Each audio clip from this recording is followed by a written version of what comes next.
Hi, everybody. Welcome along to episode 171 of Percussion Discussion Podcast. Please check out all of our social media. You can find us on Facebook, Instagram, and of course our YouTube channel, where you can find all of our conversations past and present. And here you will find the videos to accompany our conversations. Please check it out and subscribe if you can. You won't find any adverts to get in the way. It just helps grow the channel. That would be amazing.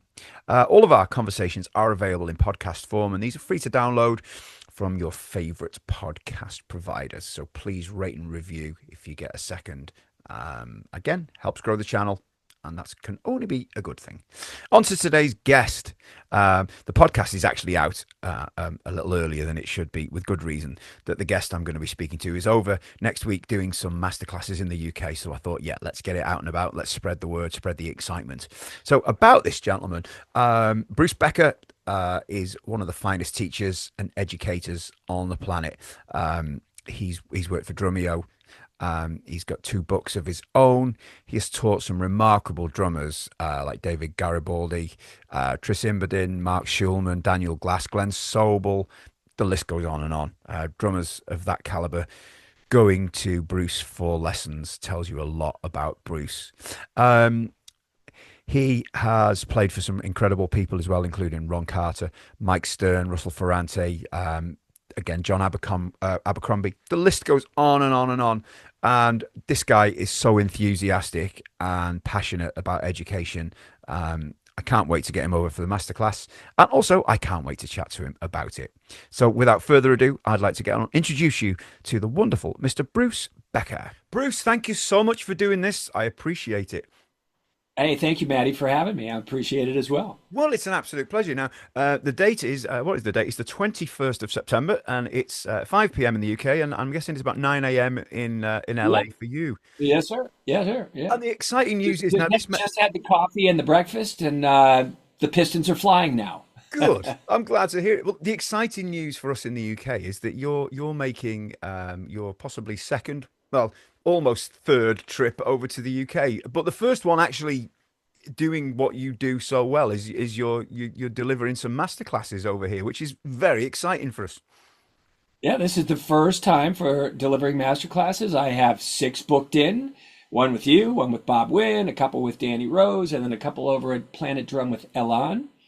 And yeah, this is exciting. I really wanted to get out and start to mingle and get out of my, I'm in here day after day teaching and have been online for, 11 years, almost 12. I think I did a few test runs in 2013, only to disastrous results because of the technology being so sketchy. But now that it's improved, and certainly by the time COVID came into our world, I was already dialed in. I think already at that point, I was about 70% online, having some reach through starting with my DVD, following it up with Drum Channel. I did a couple of years of live streams. I contributed a lot of content to Don's, format, and then hooking up with Jared in 2016, and then doing his DTME, the Drum Technique Made Easy course. That really kind of blew it up quite a bit. And so from that time on, it's just been full game on here. And just getting accustomed to this online format. But I'll say by 2018 or 19, I was pretty dialed in. And so you do this and you get trapped into this. And also, I have 2 little kids. So to leave was not really one of my priorities to get out live. I had done a lot of teaching before, like 2013, probably 2013, maybe a little bit into 2014, but going to Italy quite a bit and being hosted by Tony Arco, one of my students. If you see Tony, he kind of mimics what I do. Giorgio Zanier, a lot of stuff in Austria, Germany, Latvia, Argentina, the Netherlands, Belgium, all over the place. And then when I had kids, it just kind of like, I don't want to do that right now because I want to enjoy this experience being a late in the day dad. And I did a lot of travel. So anyway, Danny Rose was kind of a little bit of the incentive, although I already had this in my head, but he started talking to me like, hey, what would it take to get you over here? And I said, well, let's see what we can work out. And then he introduced me to you. You introduced me to Bob. And anyway, the thing started to happen nicely, and here we are. I'm embarking on Wednesday for my travel, and first time into the UK to actually get hands-on with people, and I'm super excited about that to deliver my educational message. Well, so are we. Don't you just love the drum community? Isn't it something special? The It way. is. Yeah. It's so unique in that we're the ones that come together and do drum festivals and clinics and stuff like that. I mean, I'm sure there's other instruments that do that, but I don't see it as large and communal as what we do. I think the community of drummers has just a different mentality. People do want to come in and share and speak about what they're doing, which I think is awesome. And so I don't want to say elder statesman, but as an older guy now and who's been around the block 17 times or so, I think I've got a lot of interesting insights and stuff that I can contribute to the conversation in a well-directed fashion. So Yeah, I'm well, happy to be there, and I'm happy to engage with people. And again, the drum community is something that's different from any other community. indeed. Well, we're looking forward to having you over here and witnessing it in the flesh. I mean, it's great, as you say, it's great to watch it online, but nothing beats sitting in front of a drummer delivering, whatever information it might be. I don't think it's never quite going to be the same, is it?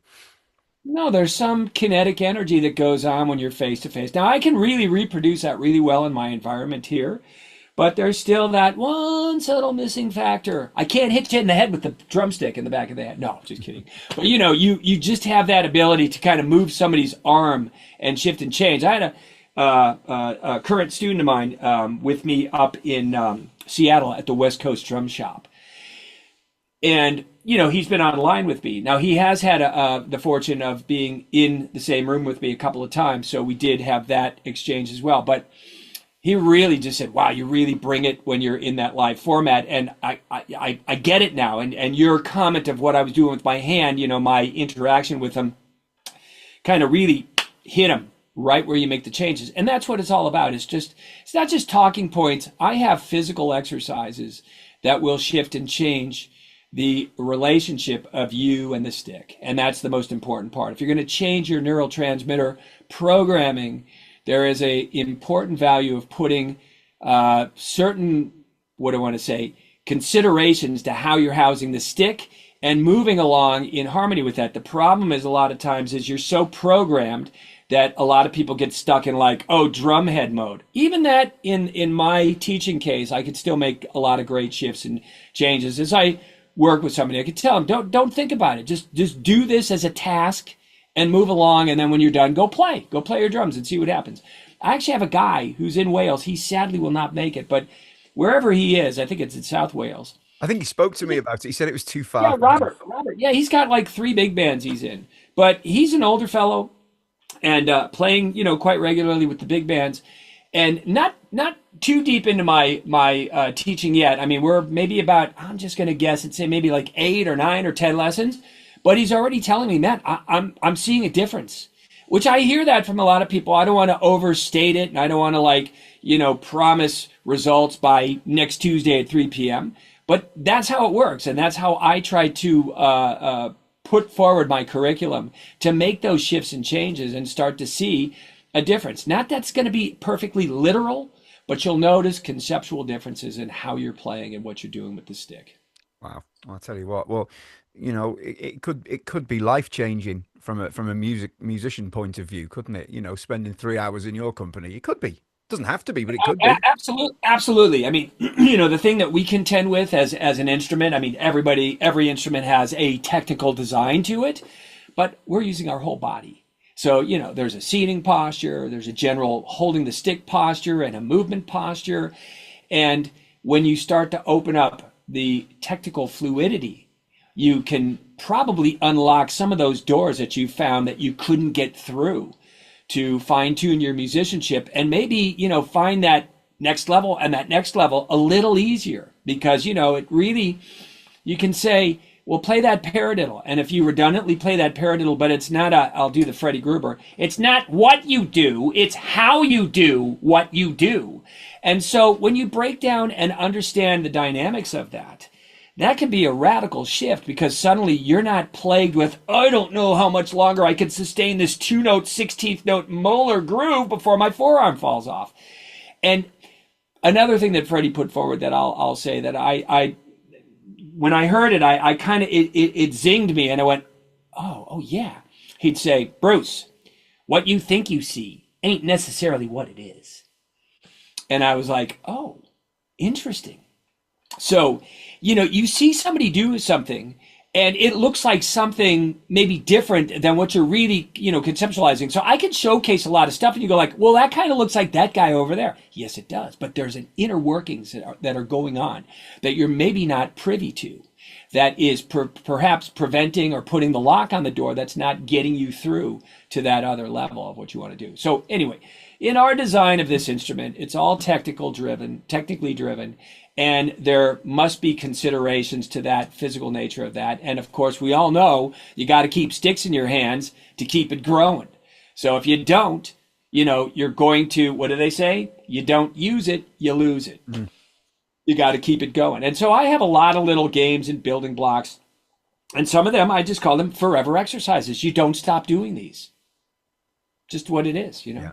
Well, I'm very much looking forward to it. I really am, and can't wait to see what you've got for us. So, not long now. I think it's a week tomorrow. You'll be with us. We're closing in, man. Getting there. I'm so excited. I was joking around with my wife. I'm like, all right, the UK. I'm laughing. I go, do they speak English over there? What kind of food do they eat over there? I'm just goofing around with her, and she's like, get out of here. Oh, well, we can't wait. So it'll be great to have you here. If you don't mind, Bruce, let's go back to your kind of beginnings. What I always like to know, what's your first memory of music? I mean, forget drums. Yeah, I'm sure it wasn't drums first. It might have been. I don't know, but. Classical music. So when I was a kid, I had a very conservative father who, at that time, if we're talking early 60s, was not, going with the cultural mode of musical development. And my mother being of European descendancy, she was actually born in Indonesia, but she's Dutch by citizenship. And so after her, I'll say, bad part of her life, where she was in prison camp for 4 years, from 41 to 45, and they went back to Holland, she was immersed in a culture she didn't really know. But the background was there still in Indonesia of having a German mother and a Dutch father, and then later a stepfather because my grandparents divorced early on.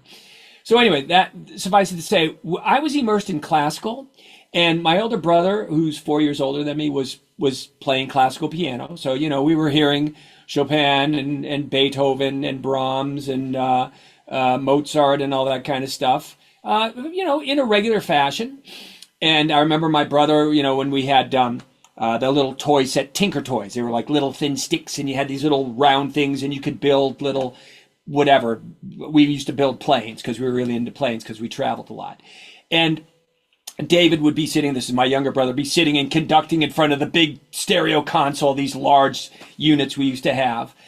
And then my older brother, because he's 4 years older, he kind of started to break that mold. And I think the first thing we got was like a Four Seasons record. Mm. All right, so that's Frankie Valli. Okay, that kind of just, spinned into the Monkees, the Beatles, and then eventually at 10, my age 10, my brother 14, my older brother, I'm listening to Black Sabbath, I'm listening to Led Zeppelin, Jethro Tull, the Moody Blues. And so music was always kind of just around us. As a young kid too at that time, I got really into the top 40 radio, which of course was far more diverse than any other time in history. You turn on the radio, you could hear the Immigrant Song on the top 40 stations because it hit the top 40 on back then. You'd hear, the Jackson 5. You'd hear the OJs. You'd hear Badfinger, or when the Beatles broke up, their individual hits, or whatever, Simon and Garfunkel. And it was just it was just a time, man, that I don't know, will that ever happen again? I don't think so. Very magical because things weren't so compartmentalized and put into little small lanes. Mm. It was a little more large in the field. Recording technology was simpler, so they were on the developmental side, moving forward with that. Creativity and putting things together was a slightly different format back then. I don't know, it was just joyful. And so I was always a frustrated guitar player, wanted to play guitar. When I did get a guitar, I could kind of fake a couple of chords, but I got with a teacher who was it was the wrong guy. He was teaching me classical stuff, like going do, do, do, do with my fingers. And I was like, and I didn't know how to advocate for myself. So I wasn't going to say anything, but I was thinking, man, I want to play that Guess Who tune, or I want to play this, and didn't happen. So I quit. At the same time, my younger brother David was always futzing around with the drum every Christmas. I want to be the little drummer boy. My parents would buy a little toy drum that would probably last the better part of a week, maybe, and then it was broken. The last drum kit he got, or drum, kind of Christmas drum, was actually like a real set. It was made out of cardboard, kind of a predecessor to what Remo came out with when they were making drums, and it actually had real Remo heads. Now the bass drum pedal, Acousticon was it they called it? Yeah, but it wasn't that really. It was just like a cardboard tube, Sure. But it had real heads, plastic hoops, and the bass drum pedal broke in about 3 days. But he just hit around and kind of hit on it, and he could play like a do-do-dot, naturally. And then he went into a sort of a feeder to the junior high school in when he was in elementary school, where you did an after-school program, and you had your sticks and your drum pad and this is the new version, but the Buddy Rich book. Mm-hmm. And it didn't resonate with him because he's going like, with the sticks, he's going like 1, 2, 3, and 4. And he's going like, but what about do-do-dot? So anyway, one summer, I've told this story many times, in 1972, in a hot summer day in the valley here, San Fernando Valley, 5 of us sitting up in my bedroom, and somewhere in July, and we all just said, 5 neighborhood kids, let's start a rock band. And the first kid screamed out, well, I'll play guitar because my brother has guitar and he's going to teach me how to play guitar anyway. Second guy goes, well, I've been playing piano or taking piano lessons, so I'm your piano player. The third guy jumps in and says, I'm going to play guitar. So my brother David's left and he goes, well, I'll play bass. And they all 4 stare at me. They go, well, you're our drummer. I go, I got to take lessons. So the first kid who jammed out the I'll play guitar, he grabbed the old yellow pages, right, where you have all the businesses in there. And he looks in musical area, and I guess it said music lessons and drum teachers and blah, blah, blah. And he literally picks up the phone, he calls, and he goes, my friend wants to take drum lessons, and hands me the phone. And that was it. So I always say the drums came to me. I did not choose the drums. And at that point, I was stammering, like, I got to ask my mom and dad if I can take. So my mom said, yeah. And fortunately, this guy made, like house call lessons.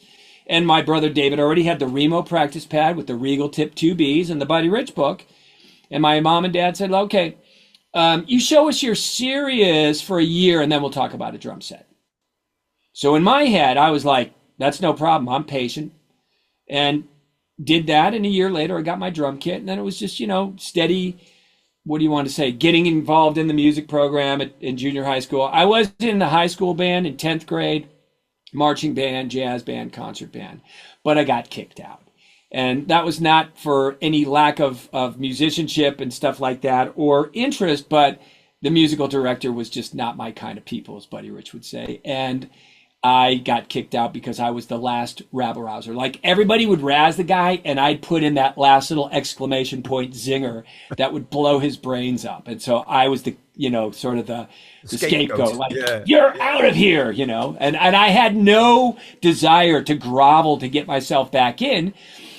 Because at that point, that would have been 1975, I had increased my little Ludwig kit to have 2 Slingerland concert toms, and I was listening to, Frampton Comes Alive and Ted Nugent and Aerosmith and Zeppelin and Bad Company. Those, like, I would say, like, Zeppelin, Bad Company, Aerosmith, whoa. And I'd play on my records, or play to the records, and had my first guitar player and all that stuff. So those band considerations in the concert world were, kind of like, no. But I still held a foot in wanting to play in a jazz band. So I did do that in 10th grade with our former band director at junior high and stayed in that field. So I could just get my, my ding, ding, ding together. Because our big guys that were like stars that my parents knew were Buddy Rich and Louis Bellson. They all knew them. They weren't like, who are those guys? They were well-established celebrity drummers. So you've had a really well-grounded kind of upbringing, haven't you, music-wise, from the classical right through to the rock stuff. I mean, Simon Kirk has been on the podcast a few times, and he's one of the greatest guys. Love Simon. I saw Bad Company twice, man. And what a drummer, you know. Yeah.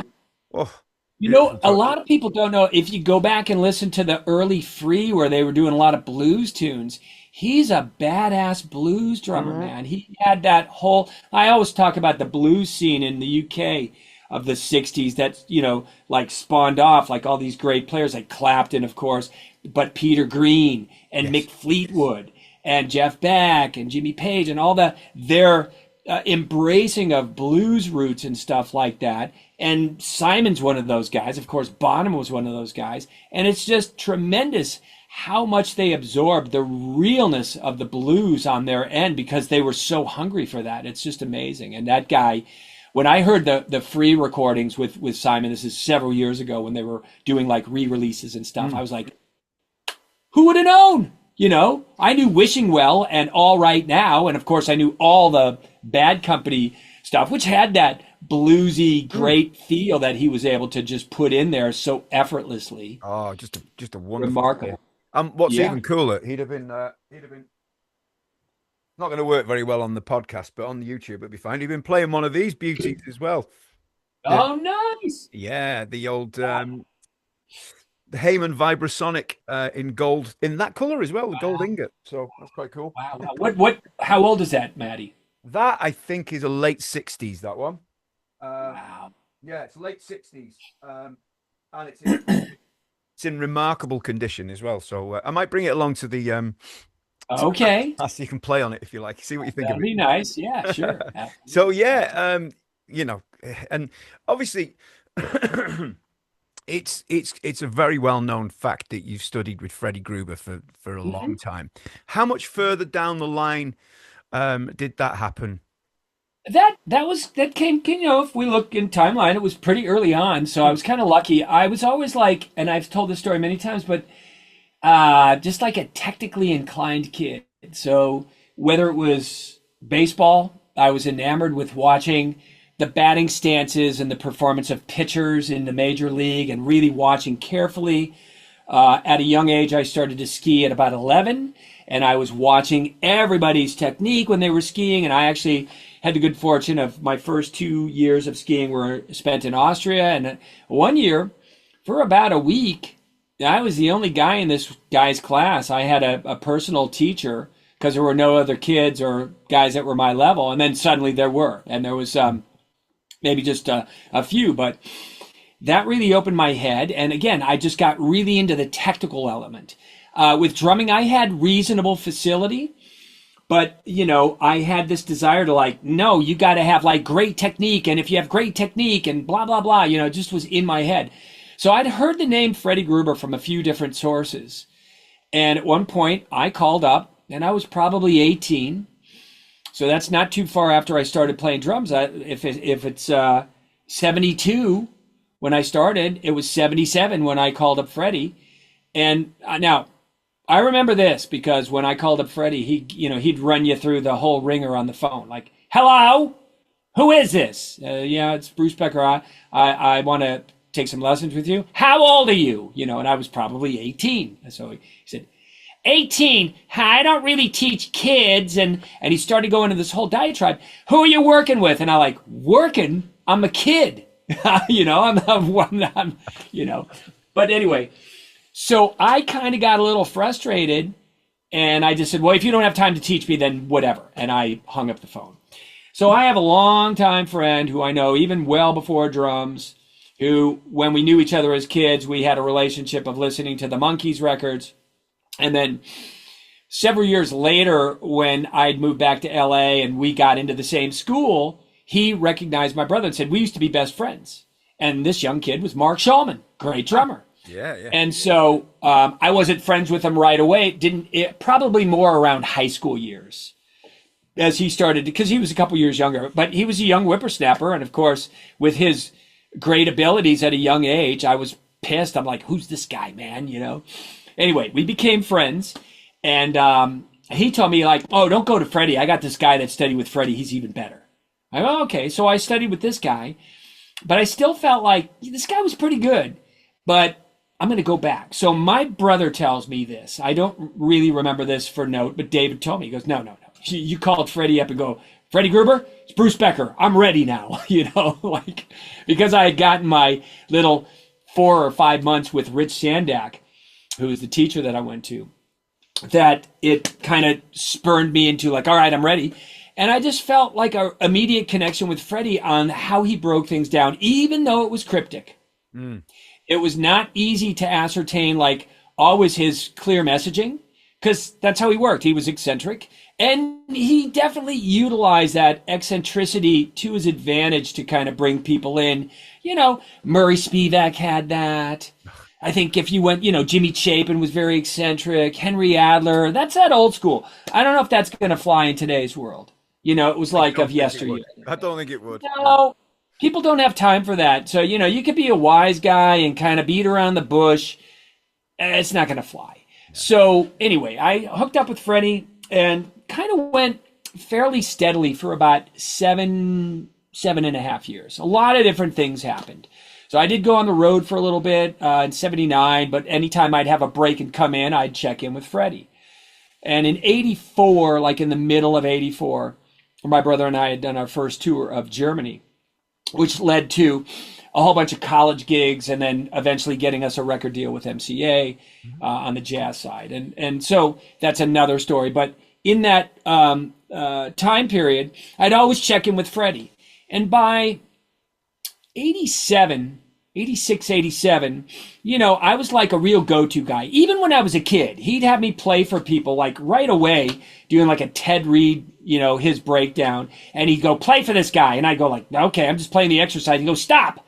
And the guy, he'd go, look at that kid's position. It's perfect, So I could definitely relate to what he was talking about in terms of the technical values, but it didn't open up the door musically so clearly, because there is a path of developing your musicianship that one must tread on. And I did that. I put myself into uncomfortable situations of playing in big bands and jazz combos and stuff like that, just to kind of build up, better skill set. So in 87, when did Buddy die? 87. Yeah, 87. That was a pinnacle moment, because at that point, Freddie became heavily reliant upon me. House sitting, hanging. We went to jazz festival in Santa Fe together. We did like a lot of things together.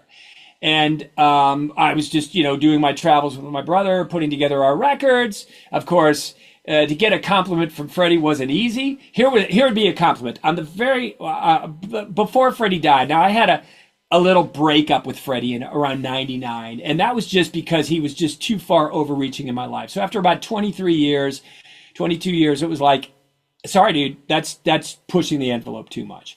But I'd come back and kind of revisit and just catch up with him, and also let him know the respect and the love and the admiration and all the relationship that we had developed over those years, to remind him.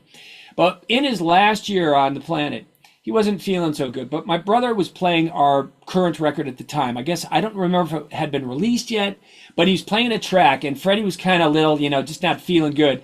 But here's a compliment from Freddie. So he's listening, and he looks at David and goes, who is that? And David goes, that's us, that's Bruce. And Freddie went, huh.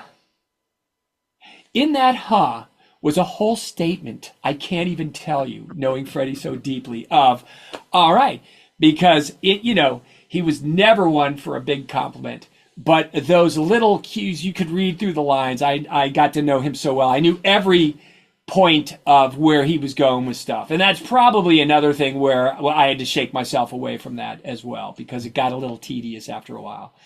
But so, that relationship went on. I watched him teach for years. I did clinics with him because he was notoriously off base when he would do a clinic. And I think most of it was just he had performance anxiety. To deal with a group of people was very challenging for him. He was good in a one-on-one setting when he got relaxed into how he wanted to deliver information. And you had to chase him down. Like, you could ask Weckl, you could ask Peter Erskine, chased him down a few times just to get one little point of wisdom, and then walked away and said, oh, I get it.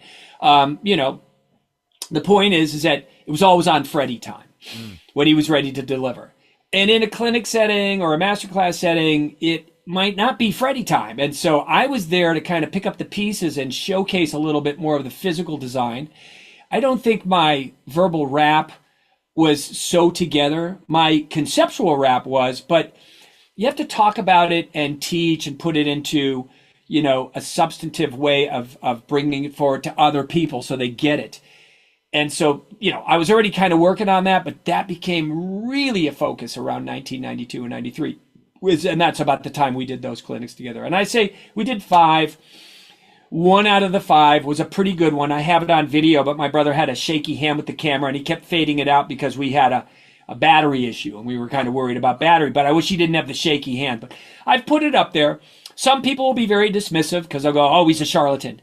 But my line to them is like, well, what's the difference if you don't know the difference? If you weren't firsthand engaging with Freddie, then how can you really make a comment about that? I've heard numerous, you know, complaints about him where I just go like, talk to Weckl. I mean, I put on a little panel discussion. It was last year. It was kind of me driven with Rob Wallace, and then we got Johnny D involved. And through that, I asked Vinny. Vinny said, yeah, I'd love to be part of that. Mark Schulman, a guy who had lived with Freddie and also studied David Bronson, but when Freddie was like really in the last days. Steve Smith joined us, Dave Weckl, Jim Keltner, of course, Don Lombardi, and I don't know, a few other people as well. Quite a and lineup. It was Quite a lineup. Yeah, it was fantastic because, you know, there you go. There's like a nice network of different levels of people in different values of the music business and all speaking the praises of what they got. And you see comments like, oh, it's like you guys were all drinking the Kool-Aid. No, dude, you don't even know half of it. If you want to know the real deal, like on that, I'm not Freddie. So I do my own thing. I took the template and I've kind of lifted it here based on recording experiences, which is not huge, but I've had enough. I've probably been in the studio, you know, 200 or some odd times doing sessions over the years, thousands of gigs, and hundreds of students. So that's my, what I would say, my bringing it forward, so to speak, and taking it and going like, oh yeah, I could use this. Now, and that has to change a little bit because that's not going to be so applicable to this other world we're living in now. And so anyway, I always thank you, Freddie. Thank you, Jimmy Chapin, because I hung with Jimmy as well. My earlier teachers, my timpani teacher and mallet teacher at Cal State Northridge, Karen Irvin.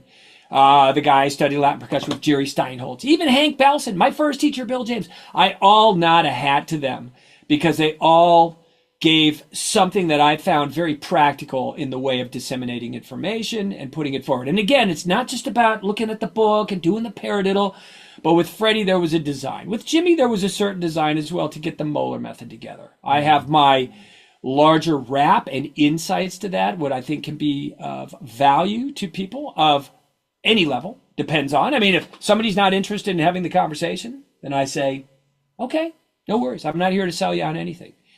Doesn't work for you? Good. Find what works for you. Yeah. But the majority of the people can really benefit from what I have to offer.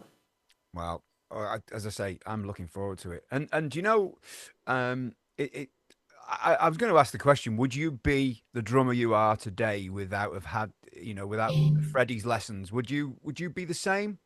You don't know. Hard to say. I don't think so. I mean, I have recordings when I was younger. So there's one thing, like my brother and I, back in 1977, we had our power trio. Mm-hmm. So I had been playing, you know, at that point for my 5 years.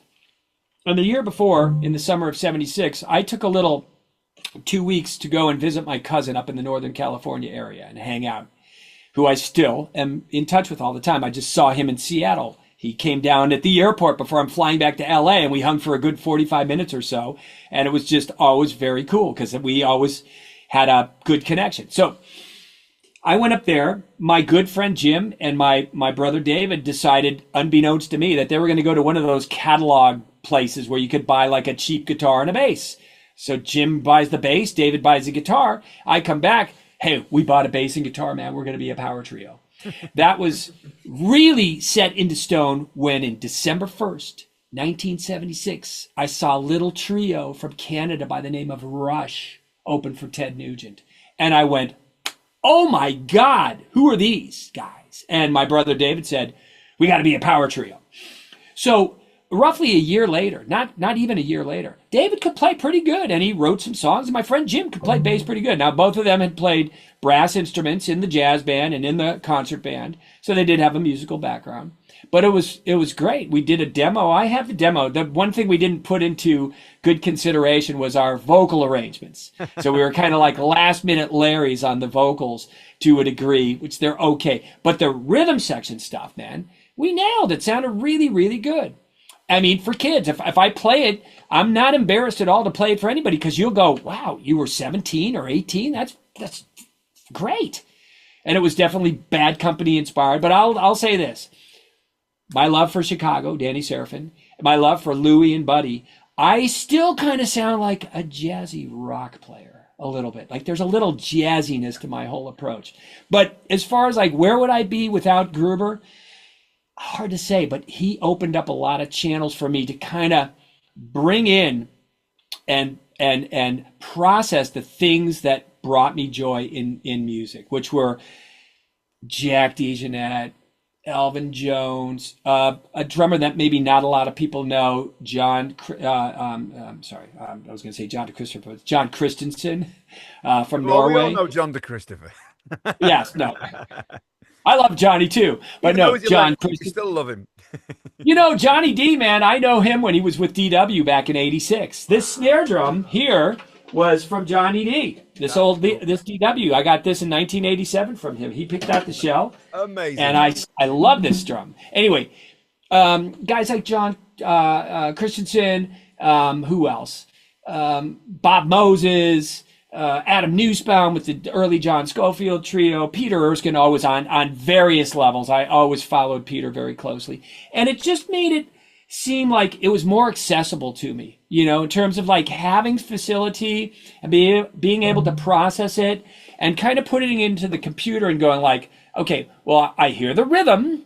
So inside that rhythm, there's only so many stickings one can do, and I'm hearing that melody. So you kind of come up with your conclusions of what that could be, but still kind of personalizing it. I can play stuff that I've ripped off or what I think is definitely Jack DeJohnette stuff, but you wouldn't hear it because it's coming out like how I would put it forward.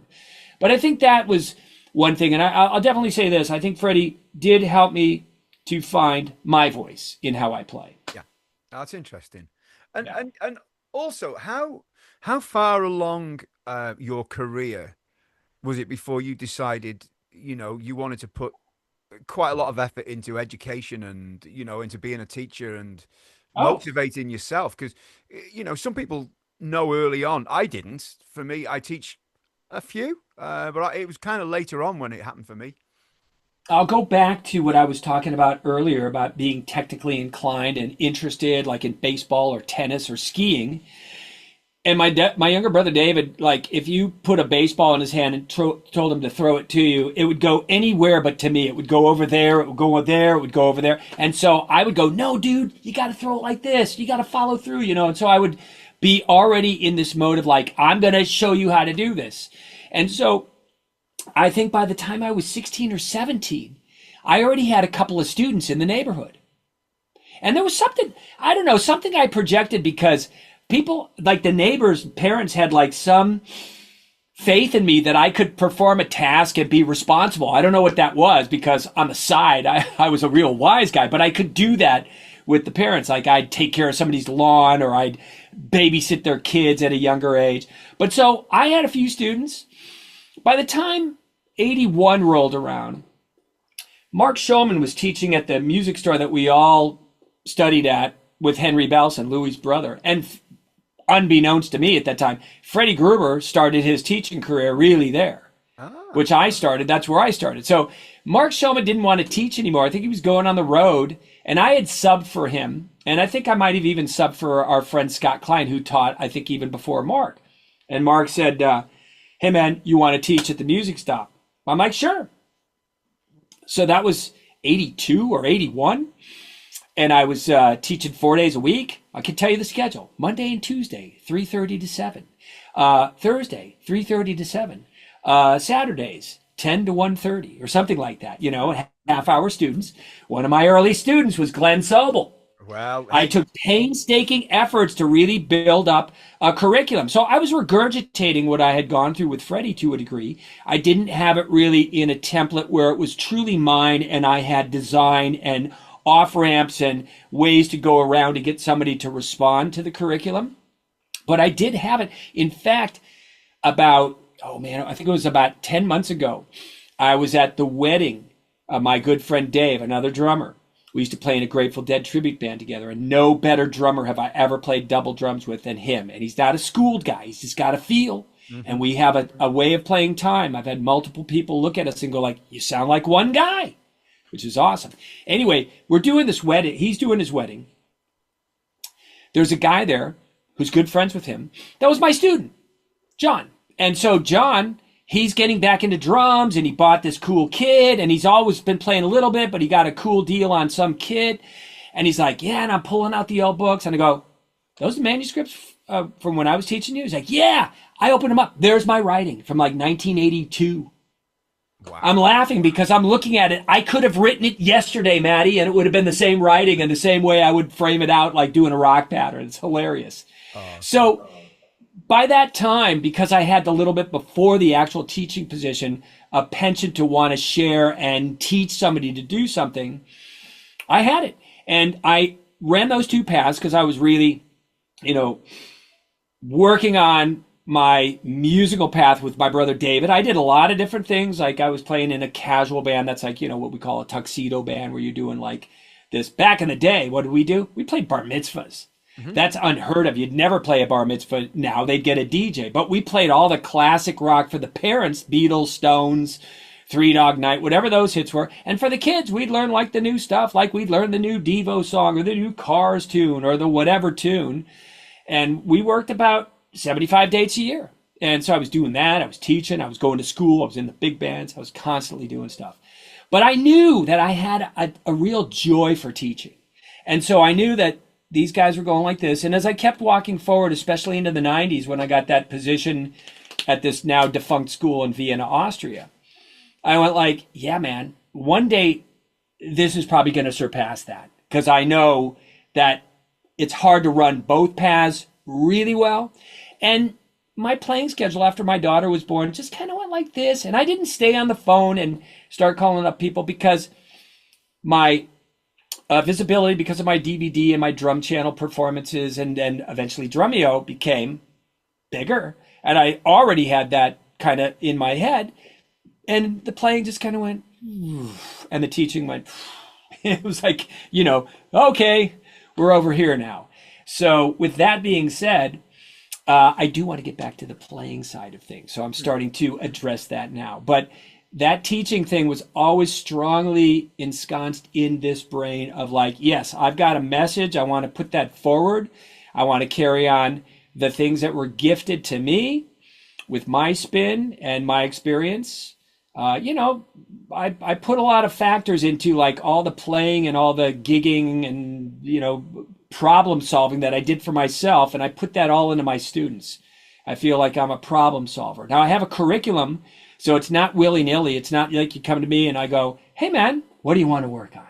Because you might go like, I don't know. What do I need to work on? And I could just say for wherever you're at, there's always a good thought process to go, well, let's see how these guys are functioning.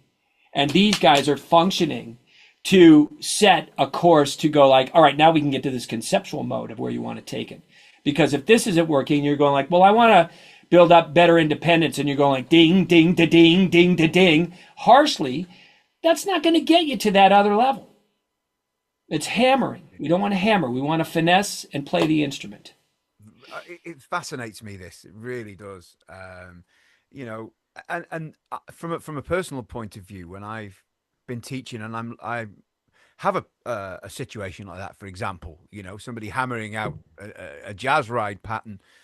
And my concern is, and I think it's because I teach younger children, are they going to get bored if I stick with this for a bit and try and really press them on it, And I'm guessing if somebody wants to learn and they want to do it properly, and they're paying, a good fee to be with you, I'm guessing they're going to do it right.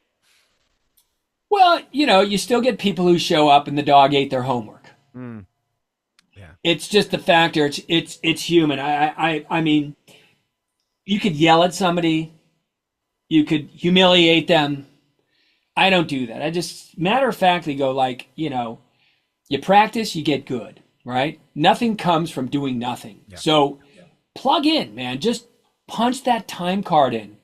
Even if it's 20 minutes, try to bring a genuine focus. Like if I'm scattered, and I know we all are from these devices, I could sit down and just go like with my most simple bass drum exercise to kind of draw me in and suck me into a deeper level of practice when I have the chance. That's one of the things. I just don't have a lot of time for myself with 2 younger kids and a pretty intense teaching schedule. I'm trying to just live life in general and take healthy, make healthy decisions and stuff like that.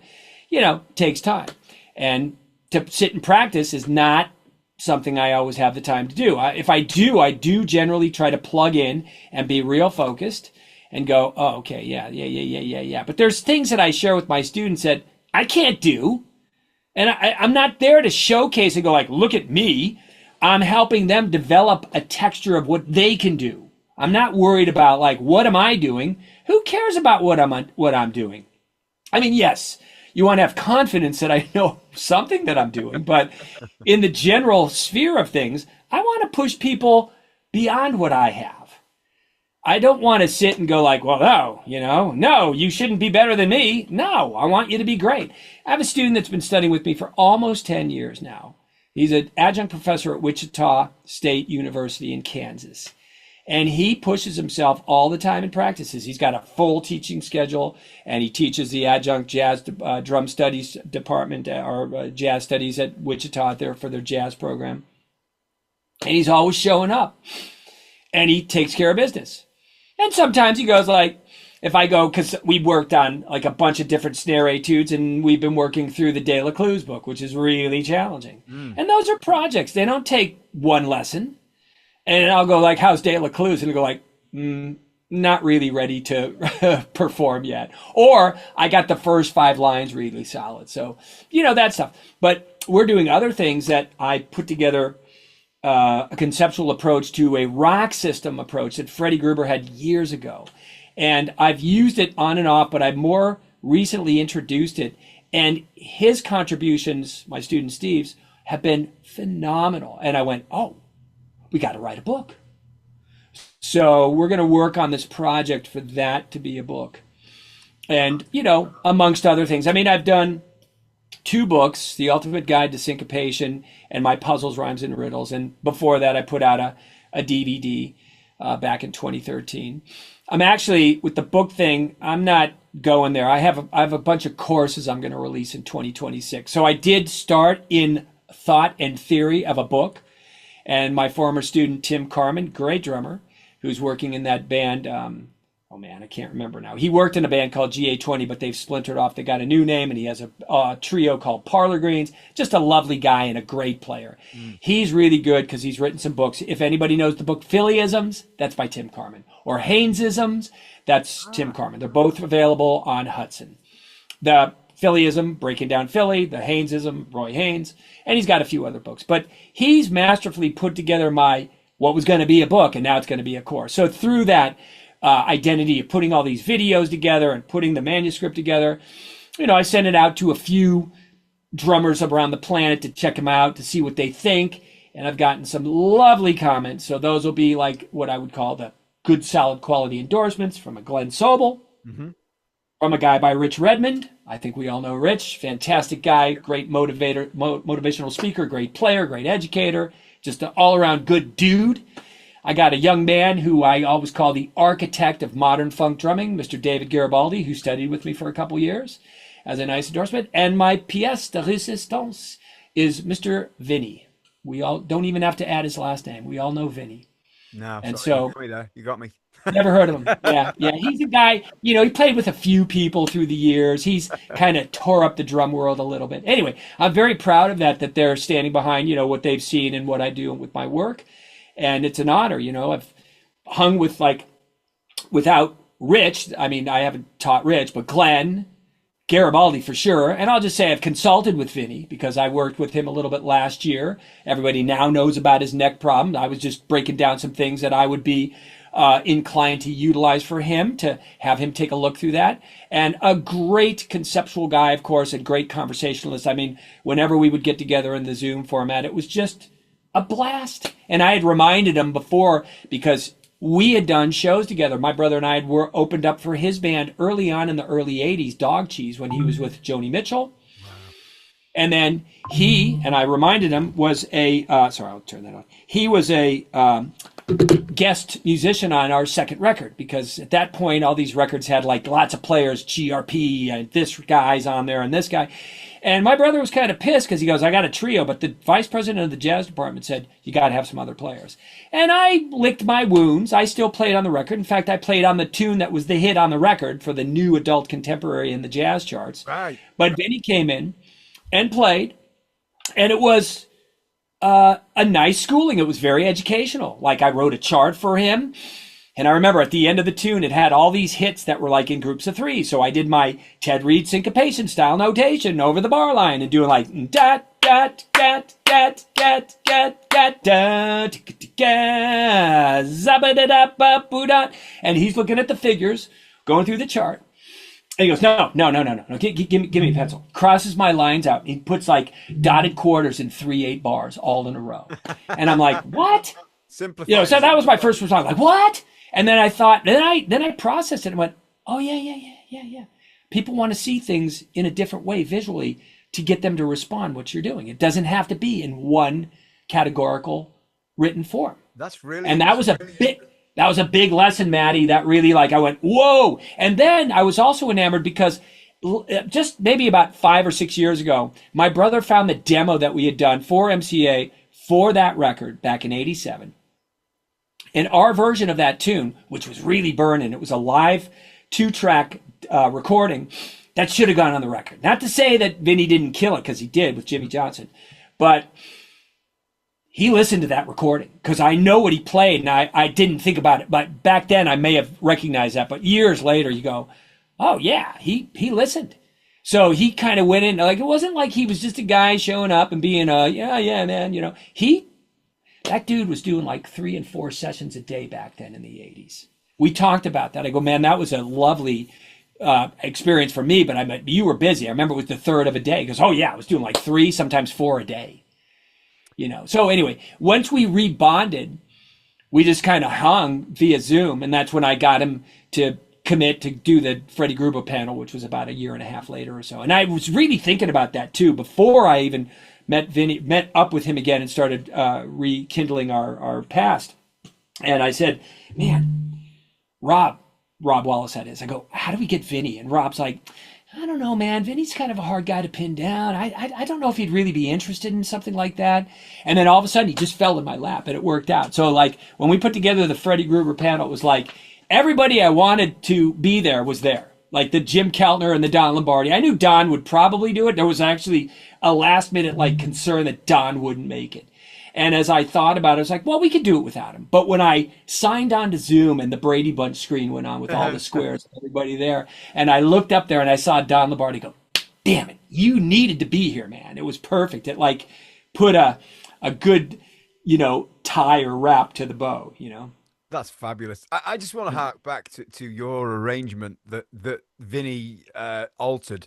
So basically, your hits, he's changed from dotted quarters into 3/8 bars. So he just added bars just to make it simpler for him. That's fantastic. He just wanted to see it, so he could just go like 1, 2, 3, 1, 2, 3. It's all he needed to see. He didn't need to go and like, oh, let's over the bar line stuff with your tied notes and your dotted notes. Let's make it easy. Which, of course, again, to me, it was like, huh? Because I was so ensconced and rooted into that big bandy, Ted Reed-ish stuff. So it really, I'm telling you, man, I was like confused. I was like, really? I don't know if I still have that chart. I hope I do. I have a box of stuff and that might still be in there. I would hope so. But see it if you do. Oh, I would love to too. Are you kidding me? I love all that like old stuff. I don't know, man. I had my old manuscript book from my first teacher, Bill, from '72. I don't know if I still have that or not, because moving here and, you know, when you leave stuff behind at your mom and dad's, mom doesn't see any value. It's like, oh, let's throw that out. We don't need that, you know. And I'm like, no, we do. Don't throw that away. You know, I mean, do you struggle with students if they don't read, for example? Is that a problem you ever have? You find a way around it? Sure. And I go through them and I start breaking it down. I go like, well, let's do some reading exercises. So you can, it's simple. It's just simple math. It's not overly complicated. I'm not going to throw, you know, like the Charles Memphis etude in front of you that's in like a 16th note time signature with 16th notes, 32nd notes, and 64th notes, because your eyes are going to spin out and you're going to pass out on the floor. I'm going to do simple things. Get the math together. You already know it intuitively from what you're playing. We just have to identify what it is. Yeah. That's it. And so I work out of a lot of times. There's a book by this author that nobody would really know by the name of Charles Memphis, and it's a book, Contemporary Percussionist. And there are etudes and things that I use in there that are golden. And they're things that I would have brought from the Wilcoxon book into that, because the Wilcoxon book is great. It's well structured for the rudimental side of things. And what I always say with the Wilcoxon book, it's the greatest book because every sticking's written in there. So you have somewhat of a choreographed design to a degree if you know what you're doing. And if you don't, you know, you might figure it out. I doubt it, but you might. That being said, the worst thing about the Wilcoxon book is every sticking's written out because now you are trapped. And there are certain things that Wilcoxon would do that just didn't fare well with me.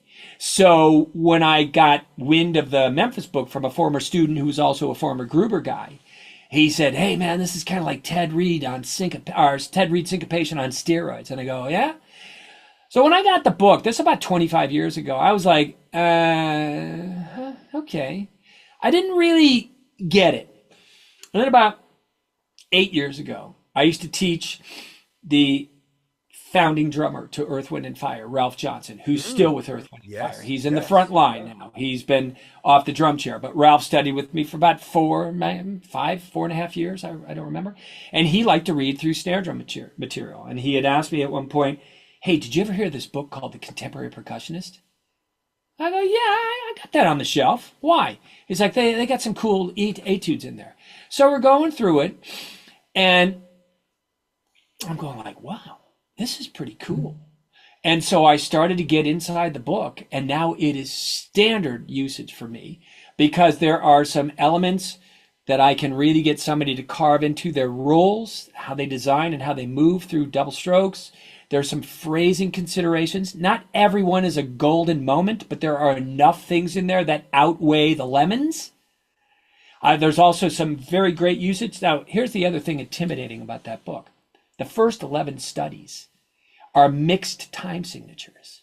So you're going from 7, 8, 5, 8. Yeah, and I'm like, what? I want to ask the guy, like, why'd you do that? You're going to scare the fans off. Yeah, I'm going to run the other direction. I don't want to do that, which it did. It freaked me out.